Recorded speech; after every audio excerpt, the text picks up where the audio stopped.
లోకెల్లా number 1 best item అంటే మినప గారి అంట నేను.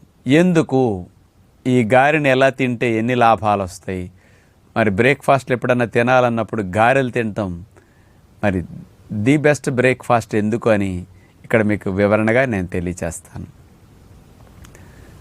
రాజుగారు గారెలు తినమన్నారు అనుకుని మీరు నూనెలో గారెలు తిందామనుకుంటున్నారా? ఆ నూనెలో దేవటం వల్ల గారెలో ఉండే లాభం కంటే నూనె దేవటం వల్ల వచ్చే నష్టం ఇంకా ఎక్కువ. కాబట్టి మీరు హెల్దీగా గారెలు తినే టెక్నిక్ నేను ఒకటి చెప్తాను. అసలు ఎందుకు మినప గారెలు బెస్ట్ అంటే మినుముల్లో 25% ప్రోటీన్ ఉంటుందండి. మినప గారెలు సహజంగా మనం ఏ విధమైన పిండి వాడకుండా ప్యూర్ మినపిండితోనే చేస్తాం. అందుకని ప్రోటీన్ ఎక్కువ, ఫ్యాట్ ఎక్కువ, కార్బోహైడ్రేట్స్ బాగా తక్కువ మోతాదులో ఉంటాయి. పొట్టు తీయకుండా మినపప్పుని